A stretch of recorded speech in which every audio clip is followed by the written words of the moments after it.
오늘은 무엇을 기대하며 환호하시렵니까? 라는 제목으로 말씀을 나누고자 합니다. 말씀을 같이 보실까요? 꿈에 본즉 사닥다리가 땅 위에 서 있는데 그 꼭대기가 하늘에 닿았고 또 본즉 하나님의 사자들이 그 위에서 오르락 내리락 하고 또 본즉 여호와께서 그 위에 서서 이르시되 나는 여호와니 너희 조부 아브라함의 하나님이요 이삭의 하나님이라.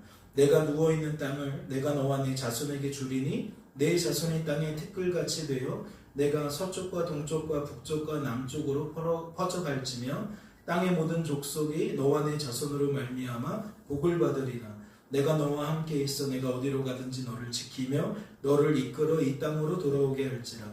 내가 내게 허락한 것을 다 이루기까지 너를 떠나지 아니하리라 하신지라.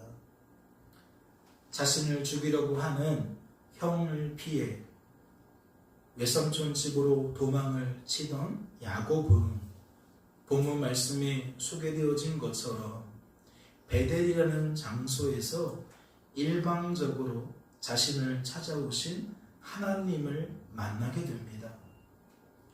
이는 참으로 뜻밖의 만남이었죠.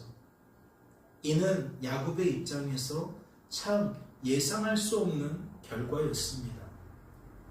하나님께서 그날 그 밤에 야곱을 찾아오신 목적이 무엇이었을까요? 이는 하나님께서 야곱의 할아버지인 아브라함을 찾아오신 것과 다르지가 않습니다. 말씀을 같이 보실까요? 여호와께서 아브라함에게 이르시되 너는 너의 고향과 친척과 아버지의 집을 떠나 내가 내게 보여줄 땅으로 가라. 내가 너로 큰 민족을 이루고 내게 복을 주어 내 이름을 창대하게 하리니 너는 복이 될지라. 너를 축복하는 자에게는 내가 복을 내리고 너를 저주하는 자에게는 내가 저주하리니 땅의 모든 족속이 너로 말미암아 복을 얻을 것이라 하신지라. 하나님께서 아브라함을 찾아오신 목적이 무엇이죠? 그를 하나님의 백성으로 삼으시고 그를 통해 무엇을 나타내시려는 겁니까? 하나님이 어떠한 분이신지 어떠한 일들을 행하시는지 만방에 나타내시기 위함입니다. 그래서 인생으로 하여금 그 하나님과 어떠한 관계를 맺으며 살아가야 하는지를 알려주시기 위함이라는 거죠. 이는 무엇과 그 목적이 닿아 있는 겁니까? 하나님께서 사람을 창조하신 목적과 닿아 있는 겁니다. 하나님은 인생을 왜 창조하셨죠? 그를 통해 영광 받으시기 위함입니다. 또한 그가 하나님 때문에 영원히 즐거워하기를 바라신 겁니다. 이는 어떠한 의미를 담고 있죠? 하나님과 인생이 인격적인 교제, 인격적인 관계를 맺으며 하나님을 찬양하고 하나님 때문에 즐거워하기를 바라셨다라는 거예요. 이를 위해 하나님께서 아브라함에게 채워주신 하나님의 뜻과 마음은 무엇입니까? 말씀을 조목조목 살펴보면 그에게 베푸신 하나님의 뜻과 마음을 우리는 살펴볼 수가 있습니다. 제일 먼저 생각해 보아야 할 것은 이 부분입니다. 너는 너의 고향과 친척과 아버지의 집을 떠나라. 하나님이 아닌 것들을 하나님처럼 섬기던 아브라함이었습니다. 즉 아브라함은 우상을 숭배하는 삶을 살았다는 거죠. 그의 고향은, 그의 친척은, 그의 아버지의 집은 온통 우상 숭배자들로 가득했다는 거예요. 다시 말해 하나님을 영화롭게 하지도 않고 하나님 때문에 즐거워하지도 않는, 온전히 하나님이 아닌 것들을 향해서만 감사하는, 하나님이 아닌 것들을 향해서만 찬양하는 그러한 삶을 살았다는 거죠. 그래서 하나님의 첫 번째 어떠한 뜻과 마음을 주셨다? 그 집을, 그 지역을 떠나라 라는 뜻과 마음을 주셨다. 왜요? 이는 그들과 한 뜻일 수밖에 없었다. 그들과 한 마음일 수밖에 없었다. 그래서 같은 뜻과 같은 마음을 품고 그들처럼 행동할 수밖에 없었던 아브라함을 그들과 분리시킴으로써 아브라함이 그들과 다른 뜻을 품고 그들과 다른 마음을 품고 그들과 구별된 삶을 살아가도록 만드시기 위한 것이겠죠. 이해가 되십니까? 하나님은 아브라함을 찾아오셔서 고향과 친척과 아버지의 집을 떠나라고 하셨는데 이것은 어떠한 의미냐? 하나님만 바라보고 하나님만 의지하고 하나님만 자랑하는 삶을 살아가려는 거예요. 하나님 외의 것, 하나님이 아닌 것, 그러한 것들을 하나님보다 더욱 바라보고 의지하고 자랑할 수밖에 없는 그 우상 숭배의 삶에서 벗어나라는 거죠. 떠나라는 겁니다. 이를 위해 하나님께서 아브라함에게 채워주신 또 다른 뜻과 또 다른 마음은 무엇일까요? 말씀은 그 뜻과 그 마음을 이어서 소개합니다. 내가 내게 보여줄 땅으로 가라. 이는 어떠한 의미가 되는 걸까요? 이는 우상 숭배자의 삶을 떠나서 하나님만 섬길 수 있는 곳으로 가라는 의미를 담고 있는 겁니다. 즉 하나님만 바라보고 의지하고 자랑할 수 있는 곳으로 가라는 것이죠. 하나님께서 아브라함이 하나님의 말씀대로 행할 수 있도록 아브라함에게 채워주신 하나님의 또 다른 뜻과 마음은 무엇일까요? 떠나라가 하시고 가라고 하셨는데 아브라함이 떠날 수 있도록 갈 수 있도록 만드시기 위한 하나님의 또 다른 조치는 무엇이었겠냐는 거예요. 이어지는 말씀을 보면 하나님의 그러한 조치가 등장합니다. 내가 너로 큰 민족을 이루고 내게 복을 주어 내 이름을 창대하게 하리니 너는 복이 될지라. 하나님께서는 아브라함이 떠날 수 있도록 큰 민족을 이루어 주시겠다고 약속하셨습니다. 하나님께서는 아브라함이 갈 수 있도록 아브라함을 존귀하게 만들어 주시겠다고 약속해 주셨다는 거죠. 하나님께서 그리하신 까닭이 무엇입니까? 이것은 아브라함이 주어진 삶 속에서 즉 우상 숭배자였던 아브라함이 주어진 삶의 자리에서 이러한 것들을 원하고 바라고 있었기 때문입니다. 하나님 대신 하나님이 아닌 것들을 하나님처럼 여기며 살던 아브라함은 바로 이러한 것들을 하나님처럼 소중하게 여겼다는 거죠. 이 땅에서 대단해지는 것, 이 땅에서 어떠한 성과를 내는 것, 이것이 우상 숭배자였던 아브라함이 바라고 원하는 것이었다는 거예요.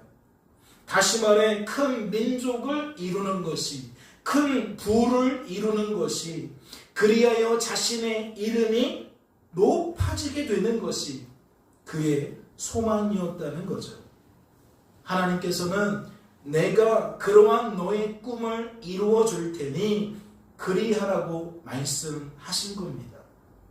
내가 너의 꿈을 이루어 줄 테니 떠나라고 가라고 말씀하셨다는 거죠. 그렇다면 이것은 단지 아브라함만을 위한 것은 아닌 줄로 압니다. 생각해 보세요. 사람들이 점집에 찾아가는 이유가 무엇입니까? 사람들이 저를 찾아가는 이유가 무엇이죠? 자신이 바라는 것을 이루기 위함입니다. 사람들은 자신이 바라는 것을 얻기 위해 때로는 빨간 속옷을 입는다는 거고, 때로는 면도를 하지 않는다는 것이고, 때로는 양말을 갈아 신지 않는다는 거죠. 자신이 지금보다 더욱 이롭게 되고 싶어서 그렇게 행동한다는 겁니다. 자신이 바라던 것을 망치기 위해 그리하는 사람은 없다는 것이고, 지금보다 더욱 해롭게 되고 싶어서 그렇게 행동하는 사람은 없다는 거죠. 그렇기 때문에 범죄한 인생에게는 어떠한 특징이 나타나는 겁니까? 나를 더욱 이롭게 해줄 수 있는 존재를 찾아다니는 특징이 나타나는 겁니다. 끊임없이 지금보다 나를 더욱 이롭게 만들어줄 수 있는 방법을 찾아다닌다는 거죠. 하나님께서는 아브라함을 통해 그러한 저들이, 즉 우상 숭배의 삶을 살던 저들이 하나님 앞으로 나아오도록 만드시려던 겁니다. 부질없는 것들 앞에서 빌지 말고, 부질없는 것들 앞에서 울지 말고, 이제 하나님 앞에서 빌라는 거죠. 이제 하나님 앞에서 울라는 겁니다. 하나님 때문에 큰 민족을 이룬 아브라함을 보며, 하나님 때문에 큰 부를 이룬 아브라함을 보며, 이제 아브라함을 아브라함 되게 만드신 하나님 앞으로 나아오라는 이야기이죠. 이를 위해 하나님께서 아브라함에게 채워주신 또 다른 뜻과 마음은 무엇입니까? 이어지는 말씀을 보면 바로 그것이 등장합니다. 너를 축복하는 자에게는 내가 복을 내리고 너를 저주하는 자에게는 내가 저주하리니 땅의 모든 족속이 너로 말미암아 복을 얻을 것이라 하신지라. 이는 어떠한 의미입니까?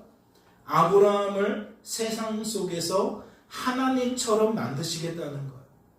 하나님 편에 선 자는 복을 받게 될 것이고 하나님 반대편에 선 자는 저주를 받게 될 거라는 그러한 의미라는 거죠. 다시 말해 아브라함을 세상 속에서 축복과 저주의 기준점이 되도록 만드시겠다는 겁니다. 이해가 되셨어요? 하나님께서 아브라함을 찾아오셔서 아브라함에게 그와 같이 말씀하신 내용들이 각각 어떠한 의미를 담고 있는지, 그래서 하나님은 인생에 하나님과 어떠한 관계 맺기를 바라시는지 이제 깨닫게 되셨냐는 거예요. 그렇다면 본문 말씀으로 돌아와서 생각해 보겠습니다. 창세기 28장 13절과 14절 말씀에는 아브라함에게 이야기하신 그 말씀과 비슷한 내용들이 소개되어져 있습니다. 그런데 이를 비교해 보세요. 아브라함의 기사와 지금 야곱의 기사를 비교해 보시라고요. 무엇이 누락되어 있습니까? 어떠한 내용이 빠져 있냐는 거예요. 첫 번째 부분이 빠져 있죠. 너는 너의 고향과 친척과 아버지의 집을 떠나라는 말씀이 빠져 있다는 겁니다. 하나님 대신 하나님이 아닌 것들을, 하나님보다 하나님이 아닌 것들을 더욱 바라보고 의지하고 자랑하는 자들을 떠나라는 그 말씀이 생략되어 있다는 거죠. 그렇다면 묻지 않을 수 없어요. 과연 그 까닭이 무엇일까요? 왜 하나님은 베델에서 야곱을 찾아오셔서 그에게 아브라함처럼 약속의 말씀을 하시는데 너는 너의 고향과 친척과 아버지의 집을 떠나라는 이야기를 생략하셨냐는 겁니다. 저는 그 이유가 야곱은 이미 떠났기 때문이라고 생각합니다.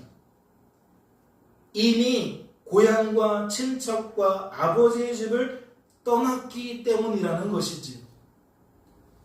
이는 단지 물리적으로 고향집과 친척집과 아버지의 집을 떠났다라는 의미만은 아닙니다.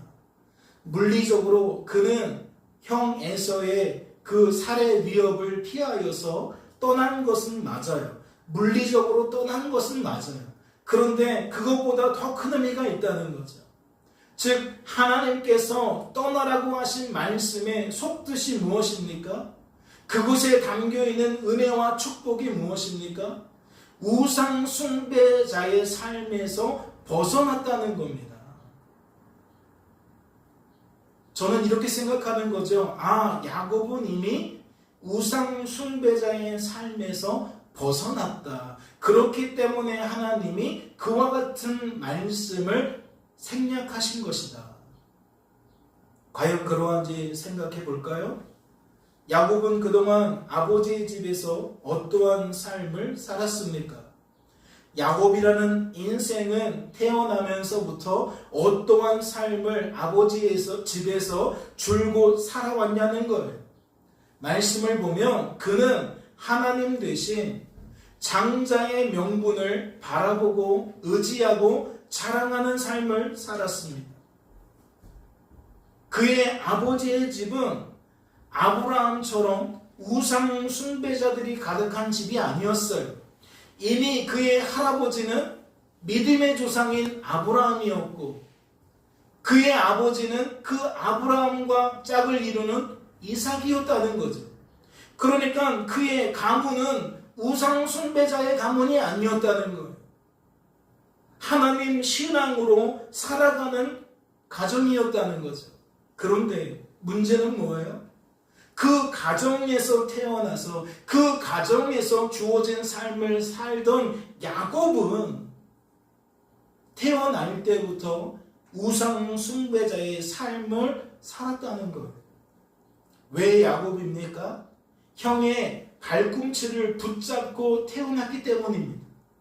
이는 무엇을 뜻하죠? 나는 형보다 앞서고 싶다는 거예요. 그리고 이것이 어떠한 연장선으로 이어집니까? 장자는 형 에서지만 야곱은 형이 가진 그 권리를 빼앗기 위하여 호시탐탐 기회만 노립니다. 이는 무엇을 방증하는 거죠? 그는 태어날 때부터 베델 사건이 있기 전까지 하나님보다 하나님이 내게 주실 것들을 더욱 바라보고 의지하고 자랑하는 삶을 살았다는 이야기가 되는 거예요. 할아버지의 품 안에서 할아버지의 인생사를 듣다가 하나님이라는 분에게 꽂힌 것이 아니라 하나님이 우리에게 좋은 것들을 주시는 거구나. 하나님 때문에 좋은 것들을 얻을 수 있구나 라고 생각하면서 내가 원하는 것을 하나님이 주실 수 있겠다 라는 생각을 푸는 거예요. 하나님이 중요한 게 아니라 하나님이 나에게 무언가를 주실지가 더욱 중요했다는 거죠. 그리고 그러한 것들은 무엇에 속한 것들이 많아요? 육적인 것에 속한 것들이 많아요. 잠시 있다 사라져버릴 부와 권세와 명예에 국한되어진 것들이 많아요. 누구와 똑같아요? 우상 숭배자였던 아브라함이 큰 민족을 이루고 싶어하고 큰 부를 이루고 싶어하고 자신의 이름이 드높아지기를 원했던 것과 야곱이 닮아 있는 거예요. 다시 설명을 드려요. 야곱은 태어날 때부터 어떠한 가정에 태어났어요? 아브라함처럼 우상 숭배자들이 가득한 집에서 태어난 게 아니에요. 우상 숭배자들로 득실득실한 그러한 가정에서 태어난 게 아니라고요. 믿음의 조상인 할아버지를 두었고 믿음의 사람인 아버지를 두었어요. 즉 신앙의 가문에서 태어났다는 거예요. 그런데 정작 야곱은 그 속에서 어떠한 삶을 살았다는 거죠? 가정은 신앙의 가문인데 정작 자신은 우상 숭배자의 삶을 살았다는 거예요. 하나님이 중요한 게 아니라 하나님이 내게 주실 것이 더 중요한 사람이었다는 거죠. 그 결과가 무엇입니까? 그는 형을 속이고 아버지를 속여서 결국 장자의 명분을 취득합니다. 하지만 취득하자마자 그에게 찾아온 것은 무엇입니까? 형으로부터 살해 위협입니다. 자신보다 사냥을 잘하고 자신보다 싸움 실력이 좋았던 형이 장자의 명분을 빼앗아간 동생을 참지 못하고 동생을 죽이려고 하니까 야곱은 도망칠 수밖에 없었다는 거예요. 장자의 명분은 얻었지만 그 집을 떠날 수밖에 없었다는 거죠. 하나님처럼 소중하게 여기던 것들, 하나님보다 소중하게 여기던 것들, 그는 모두 물거품처럼 잃어버리게 되었다는 겁니다. 하나님께서 야곱에게 이러한 아픔을 허락하신 이유가 무엇일까요? 하나님께서 우상 숭배자의 삶을 살던 야곱에게 이렇듯 도망자의 삶을 살게 하신 까닭이 무엇이겠냐는 거예요. 아브라함이 우상 숭배자의 삶을 살던 아버지의 집을 떠나야 했던 것처럼 야곱 역시 아버지의 집에서 우상 숭배자의 삶을 살았기에 이제 그 삶에서 벗어나야 했기 때문입니다. 즉 하나님이 아닌 것들을 통해 오히려 하나님을 더욱 바라보고 의지하고 자랑하는 삶을 살아가도록 만드셔야 했다는 거죠. 그래서 하나님은 야곱의 삶을 평탄하게 순적하게 이끌어 가신 것이 아니라 기꺼이 야곱의 삶에 고난을, 시련을 허락하셨다는 거죠. 실패와 좌절을 맛보게 하셨다는 겁니다. 그의 시선이 하나님께 고정되어질 수 있도록, 하나님이 주실 것들이 아니라 하나님이 될 수 있도록 하나님 그리 만드시려고 기꺼이 그에게 어둠의 시간을 허락하셨다는 거죠. 이러한 생각은 하나님께서 야곱에게 해주신 말씀을 통해 더욱 설득력을 얻게 됩니다. 말씀을 보세요. 내가 누워있는 땅을 내가 내 자손에게 주리니 라고 되어 있어요. 말씀 속에서 성도된 우리들이 가장 주목하고 싶은 것은 무엇일까요? 만약 우리들이 우상 숭배자의 삶을 살고 있다면 하나님이 내게 주실 땅을 주목하게 될 겁니다. 하나님으로부터 받게 되어질 땅을 주목하게 될 거라는 거죠. 아니면 하나님께서 땅을 주실 나라는 존재를 주목하게 될지도 모릅니다. 대회에 나가서 트로피를 타고 많은 사람들의 환호를 들으며 영광스러운 모습을 꿈꾸고 있는 나를 주목하게 될지도 모른다는 거죠. 대상이라고 써져 있는 그 상장을 거머쥘 나를 주목하게 될지도 모른다는 거예요. 하지만 말씀은 우리에게 무엇을 가장 주목하라고 이야기하는 겁니까? 우리에게 그러한 것들을 주실 하나님을 주목하라는 이야기를 하는 거예요. 하나님이 내게 주실 것들을 주목하라는 것이 아니라 하나님을 주목하라는 것이죠. 나로 하여금 땅을 얻게 만드실, 나의 자손들로 하여금 땅을 얻게 만드실 하나님을 주목해야 한다는 겁니다. 이어지는 말씀도 보세요. 내가 너와 함께 있어 내가 어디로 가든지 너를 지키며 너를 이끌어 이 땅으로 돌아오게 할지라. 내가 내게 허락한 것을 다 이루기까지 너를 떠나지 아니하리라 하신지라. 무엇이 강조되고 있는 겁니까? 무엇에 방점이 찍혀 있는 거죠? 우상 숭배자의 삶을 살아가는 인생은 늘 하나님이 내게 주실 것들에 목을 매요. 하지만 하나님이 원하시는 건 하나님입니다. 하나님. 말씀은 재차 반복되고 있는 거예요. 나로 하여금 땅을 얻게 만드실, 즉 어디로 가든지 나를 지키고 이끌어서 나로 하여금 땅을 얻게 만드실 하나님이 강조되고 있다는 거죠. 나에게만 아니라 나의 자손들에게도 그와 같이 행하실 하나님이 강조되고 있다는 거예요. 이는 어떠한 의미가 되는 겁니까? 하나님은 우리에게 그냥 시련을 겪게 하는 게 아니라는 거예요. 그냥 좌절을 겪게 하는 게 아니라는 거예요. 그냥 인고의 시절을 당하게 하는 게 아니라는 거죠. 그러한 과정을 통해 우리의 시선이 그릇된 것으로부터 바른 것으로 돌이켜지도록 만드시는 겁니다. 하나님이 아닌 것들을 바라보고 의지하고 자랑하기를 바라는 나의 그 탐욕이, 우상 숭배자의 본성이 깨어지고, 스스로는 깨어지지 못하니까 하나님이 깨부수시고 무엇하게 만든다? 하나님을 바라보도록 만든다. 하나님을 의지하게 만든다. 하나님을 자랑하게 만든다.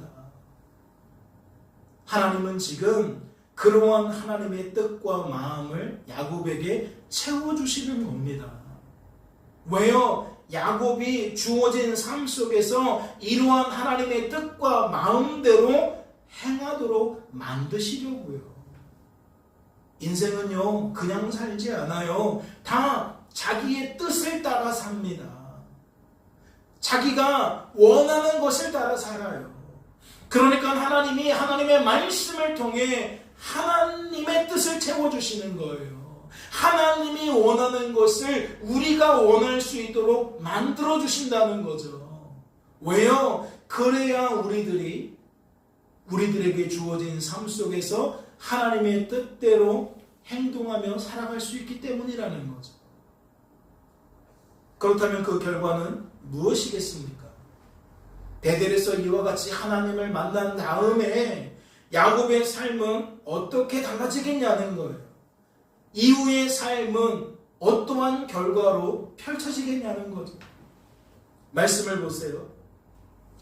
라헬은 그의 아버지 드라빔을 도둑질하고 어찌 내 신을 도둑질하였느냐. 지금 창세기 31장 19절과 30절이 나타내고 있는 게 무엇입니까? 야곱이 가게 될 외삼촌 라반의 집이 어떠한 집안이었는지를 나타내고 있는 거예요. 아까도 말씀을 드렸지만 야곱이 살던 고향집은, 즉 믿음의 조상인 아브라함이 함께 살고 있었고 믿음의 사람이었던 이삭과 함께 살고 있었던 그 아버지의 집은 하나님 신앙의 집안이었습니다. 그런데 그가 이제 가게 돼 베델의 과정을 통하여서 이제 원래 목표로 삼았던 외삼촌 라반의 집은 어떠한 가문이었다? 어떠한 환경이었다? 우상을 섬기는 환경이었다. 그곳에 가면 어떠한 위험이 야곱을 기다리고 있을까요? 고향집은 늘 하나님과 함께 했고 하나님의 말씀이 떠나지 않았고 하나님의 말씀대로 살아가려고 하는 애씀이 눈으로 보였고 귀에 들렸고 부득불 나도 그 속에서 말할 수밖에 없어. 신앙의 가문 안에서는 찬양이 멈춰지지 않죠. 말씀이 멈춰지지 않아요. 하나님이라는 단어가 멈춰지지 않아요. 그러네 하나님이 학교에 가면 어떻게 되어지죠? 회사에 가면 어떻게 되어지죠? 세상으로 나아가면 어떻게 되어지죠? 세상에서는 하나님이 없습니다. 찬양이 없어요. 기도가 없어요. 신앙적인 것이 없어요. 그들은 계속해서 하나님이 중요하지 않다. 너가 중요하다. 성공이 중요하다. 네가 잘 되는 게 중요하다. 네가 오늘 어떻게 처신하는 게 중요하다. 라고만 가르칩니다. 그런 소리를 내요. 그래서 그 말을 듣다 보면 어떠한 결과가 빠집니까? 학교에서는 하나님을 잊어버리고 선생님들의 말들을 쫓아갑니다. 친구들의 말들을 쫓아갑니다. 회사에서는 직장 상사와 동료들의 말을 쫓아갑니다. 우상 숭배자의 문화 속으로 들어간다는 건 나로 하여금 우상 숭배자의 삶을 살아가도록 만들 위험이 있다라는 얘기예요. 야곱도 마찬가지였어요. 하나님의 뜻대로 행해야 되는 야곱이, 하나님의 마음대로 행해야 되는 야곱이 우상 숭배자였던 그들처럼 행하게 될 위험이 기다리고 있었던 겁니다. 또다시 예전처럼 하나님 대신 장자의 명분을 쫓아가게 될 위험이 기다리고 있었다는 거죠. 하나님보다 하나님이 내게 주실 것들을 더욱 의지하고 더욱 자랑하게 될 위험이 야곱을 기다리고 있었다는 겁니다. 말씀은 그 예를 이렇게 소개하죠. 라헬이 자기가 야곱에게서 아들을 낳지 못함을 보고 그의 언니를 시기하여 야곱에게 이르되 내게 자식을 낳게 하라. 그렇지 아니하면 내가 죽겠노라. 우상 숭배자였던 라헬은 야곱으로 하여금 어떠한 뜻을 품게 만듭니까? 야곱이 사랑했던 이 여인은 야곱에게 어떠한 마음을 품게 만들었냐는 거예요. 야곱이 우상 숭배자인 자신처럼 인생을 나하기 나름인 것처럼 여기도록 유도했습니다. 야곱이 자신처럼 인생을 내가 사는 것처럼 여기도록 만들었다는 거죠. 그녀는 이러한 생각을 갖고 사는 겁니다. 내가 자식을 못 낳는 것은 당신 때문이다. 당신이 최선을 다하지 않았기 때문이다. 당신은 나를 말로만 사랑하느냐? 왜 언니인 레아에게는 임신하게 해서 자식을 낳게 만들더니 나에게는 이렇게 자식을 낳지 못하게 하느냐? 이건 다 당신 탓이다. 당신이 잘하면 왜 나에게 자식이 없겠느냐? 라고 잔소리를 하는 거예요. 세상과 비슷하죠. 얘야, 너 그런 식으로 공부해서 되겠니? 네가 그런 식으로 행동하니까 늘 그러한 삶인 거잖아. 비슷하잖아요. 너 왜 저기에서는 저렇게 행동하고 여기에서는 이렇게 행동하니? 인생을 마치 우리가 모든 것을 통제하고 다스리는 것처럼 많은 사람들이 외친다는 거예요. 즉 성도인 우리들이 우상 숭배자인 자신들처럼 하나님께로부터 시선을 누구에게로 옮긴다? 나에게로 옮긴다. 사람에게 옮긴다. 환경에게 옮긴다. 그러니까 세상 사람들은 잘 되면 다 사람 탓, 환경 탓 아니에요? 못 돼도 다 사람 탓, 환경 탓 아니냐고요. 거기에 하나님이 있습니까? 인생을 주관하고 구원하시는 하나님이 있어요? 그들의 말과 생각 속에는 하나님이 없어요. 늘 사람입니다. 늘 사람을 우쭈쭈하고 높여주는 거, 아니면 사람을 완전히 바닥으로 깔아뭉개는 거죠. 우상숭배자였던 라헬은 하나님 신앙의 사람인 야곱이 자신과 같은 뜻과 마음을 품도록 지금 유도한 거예요. 야곱이 사랑했던 그 여인은 야곱이 자신처럼 주어진 삶과 그 삶의 결과를 바라보고 받아들이도록 유도했다는 거죠. 마치 학교에서 우리 선생님들이 신앙과 전혀 엉뚱한 반응을 나타내도록 학생들을 이끌어가는 것처럼, 직장에서 회사에서 주변 동료들이 그렇게 하고 있는 것처럼 우리의 이웃이 늘상 그렇게 하고 있는 것처럼 야곱도 그에게 아주 큰 영향력을 끼칠 수 있었던 사랑하는 여인이 이러한 유도를 하고 있었다는 거예요. 하지만 그 결과는 어떠했습니까? 말씀을 보세요. 야곱이 라헬에게 성을 내어 이르되 그대는 임신하지 못하게 하시는 이는 하나님이시니 내가 하나님을 대신하겠다. 라헬은 인간의 문제로 끌어내렸어요. 내가 임신하지 못한 거, 우리 사이에 아이가 없는 거, 그건 당신 때문이야 라고 문제를 우리에게로, 사람에게로 끌어내렸다. 그런데 야곱은 그러한 우상 숭배자인 라헬의 말에 귀를 기울이지 않고 뭐라고 반대로 말합니까? 이 문제는 우리에게서 난 것이 아니라 하나님에게서 난 것이다 라고 말해요. 인생을 내가 사는 것이라고 말하는 사람 앞에, 나하기 나름이라고 주장하는 사람 앞에, 아니다, 인생은 하나님 하시기 나름이다, 인생은 그리스도께서 사시는 것이다 라고 말하고 있다는 거죠. 오히려 사랑하는 여인이었지만 나를 하나님 신앙에서 떠나게 만들려고 할 때에 야곱은 성을 내었다는 거예요. 타협의 여지를 두지 않았다는 거예요. 나는 주일날 예배 드릴 겁니다 했을 텐데 왜 맨날 예배를 드리냐고. 1년 52주인데 한 주는 빠져도 되는 거 아니냐고.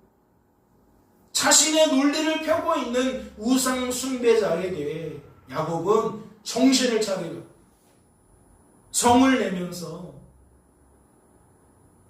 그녀의 말에 귀를 기울이지 않았다는 거죠. 사랑하지 않았다는 것이 아니라 사랑하지만 하나님 신앙과 상관없는, 하나님의 신앙을 떠나게 만드는 그 말에는 동조하지 않았다는 거예요. 그대를 임신하지 못하게 하시는 이는 하나님이시다. 어떻게 내가 하나님을 대신하겠느냐. 내 인생을 주관하고 구원하는 것은 하나님인데 내가 어떻게 내 인생을 내가 주관하고 내가 구원하는 것처럼 여기겠느냐 라고 신앙의 목소리, 신앙의 반응을 나타내었다는 거죠. 이는 무엇을 의미하겠습니까? 라헬의 뜻대로 되지 않았다는 거예요. 라헬의 마음대로 되지 않았다는 거죠. 야곱은 라헬이 채워준 뜻대로 행하지 않았다는 거예요. 야곱은 라헬이 채워준 마음대로 행하지 않았다는 거죠. 그는 불신자인 선생님이 채워준, 불신자인 직장 상사가 채워준 그 뜻과 그 마음대로 행동하지 않았다는 거예요. 잘 생각해 보세요.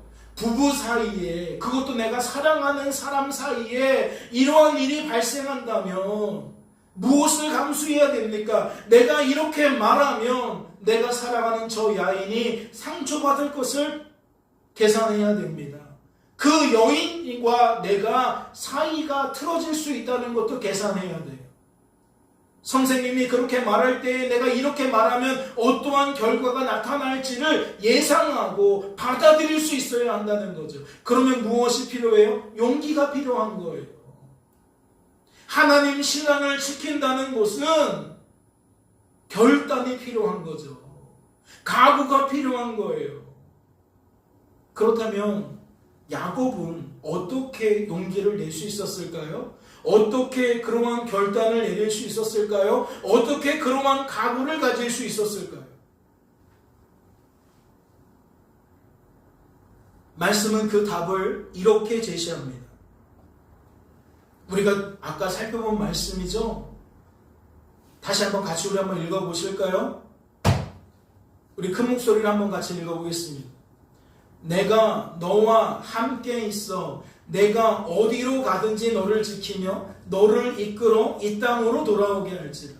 내가 내게 허락한 것을 다 이루기까지 너를 떠나지 아니하리라 하신지라. 가서 얼굴 씻고 오세요. 그리고 저 뒤에서 서서 예배드리세요. 말씀을 잘 보세요. 야곱이 그러한 각오, 결단, 용기 무엇 때문에 내릴 수 있었던 거죠? 말씀은 그 이유를 이렇게 설명하는 거예요. 내가 너와 함께 있어 내가 어디로 가든지, 내가 외삼촌 집으로 가든지 학교로 가든지 직장으로 가든지 어디로 가든지, 그 속에 하나님 신앙의 사람들이 모여있든지 우상 숭배자들의 모여있든지 어디로 가든지 하나님 무엇 하시겠다는 거예요? 너를 지키시겠다는 거예요.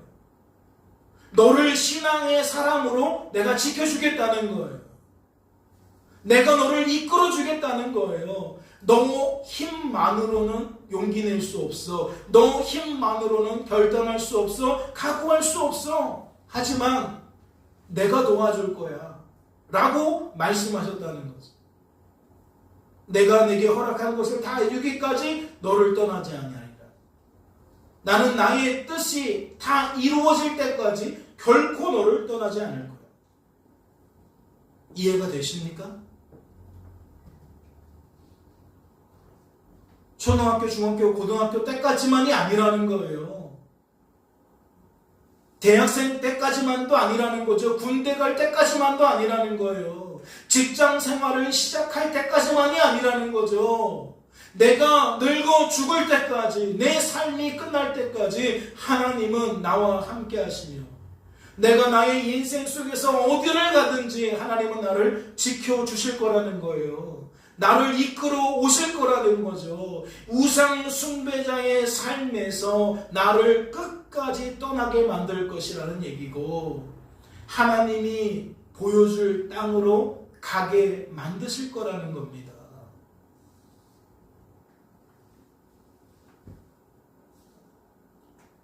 이제 깨달음이 오십니까?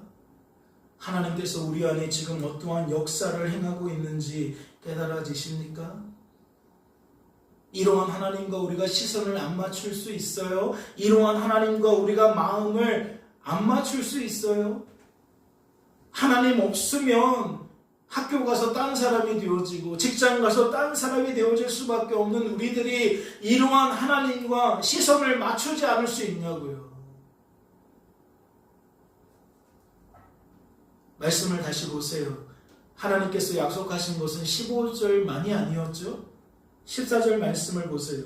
하나님께서 야곱에게 무엇도 약속하셨습니까? 야곱이 아브라함처럼 큰 민족과 큰 부를 이루게 될 것을 약속하셨습니다. 그런데 그 말씀을 잘 살펴보면 우리가 곰곰이 생각해 보아야 할 것이 있어요. 과연 이것이 물질적인 것에 국한되어진 얘기일까? 이 땅에서 잘 되는 것에 국한되어진 이야기일까? 하나님 때문에 너도 부자가 되고 너의 자식들도 부자가 될 거라는 단지 그러한 얘기였을까? 우리가 지난주에 살펴본 로마서 말씀을 생각해 본다면 그것만일 수는 없거든요. 야곱의 삶을 살펴볼 때에도 우리는 그것이 전부가 아님을 알 수가 있습니다. 야곱이 하나님 때문에 누리게 된 복이 무엇입니까? 야곱이 베델 사건 이후에 갑자기 거부가 되었습니까? 베델에서 땅을 팠더니 황금이 나왔나요? 그는 주랭랑을 친 상황이었으니까 가진 것이 별로 없었을 거예요. 쉽게 말해 빈털터리였을 거라는 거죠. 그런데 하나님을 만난 그날 갑자기 거부가 된 게 아니에요. 그는 여전히 어떠한 상태였느냐? 물질적으로는 내세울 게 없는 상태였다는 거죠.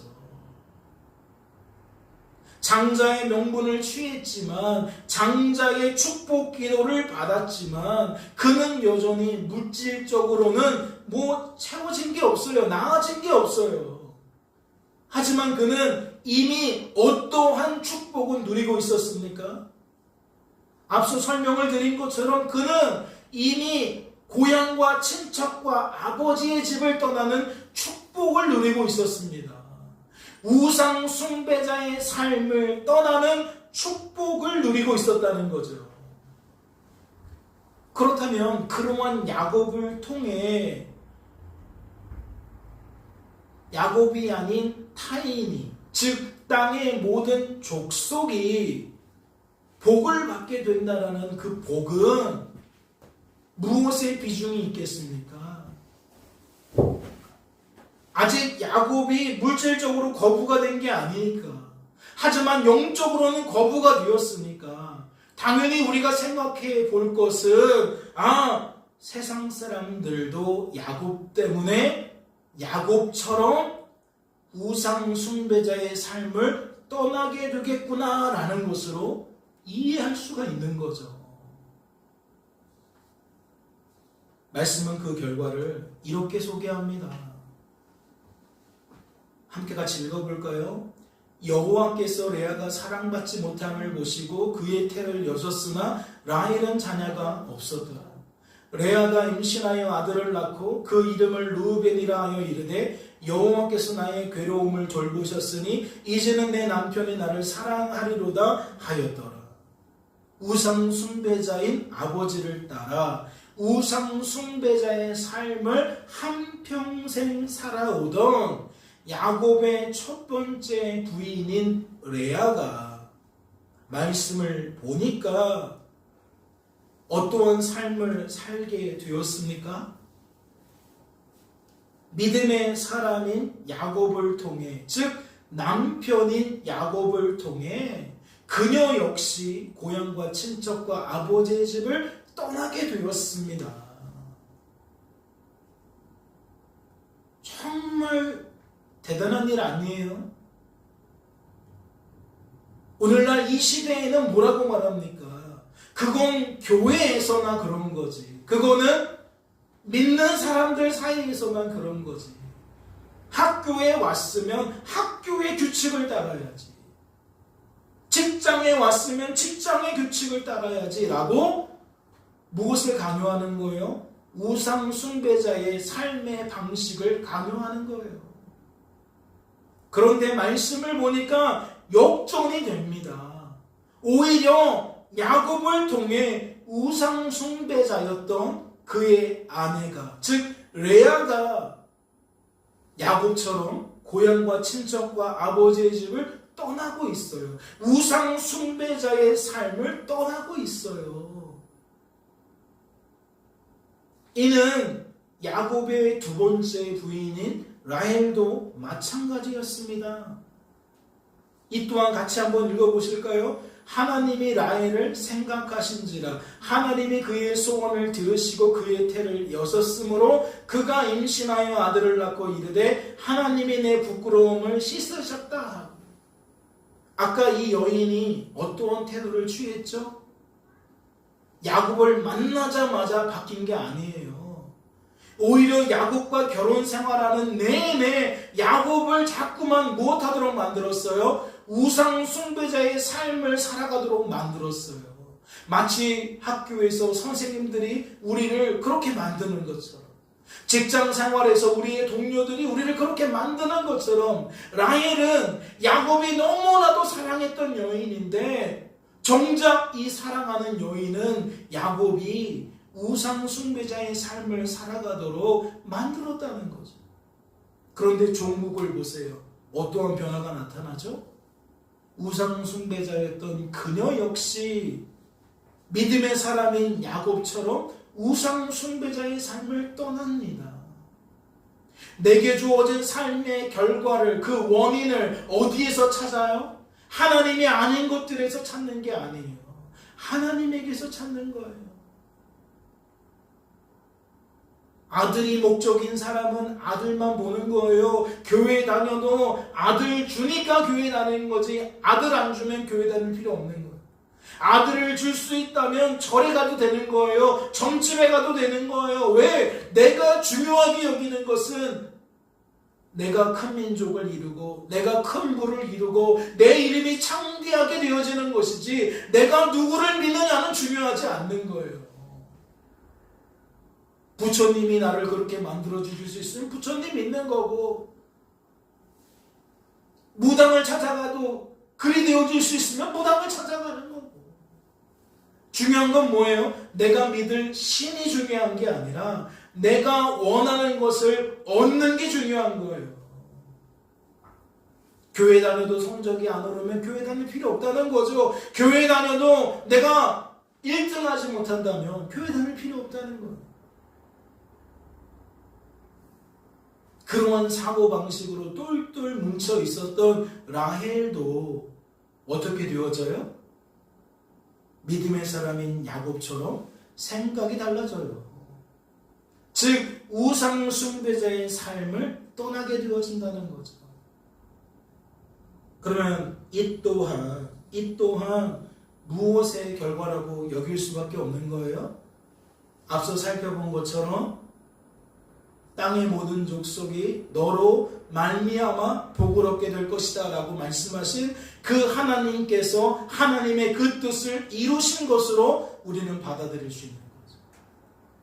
즉 하나님은 야곱이 외삼촌 라반의 집에서 우상 숭배에 빠지지 않도록 지켜주셨을 뿐만 아니라 우상 숭배자의 삶을 살던 첫째 부인인 레아와 둘째 부인인 라헬을 변화시켰다라는 것까지 우리는 볼 수 있어야 한다는 것.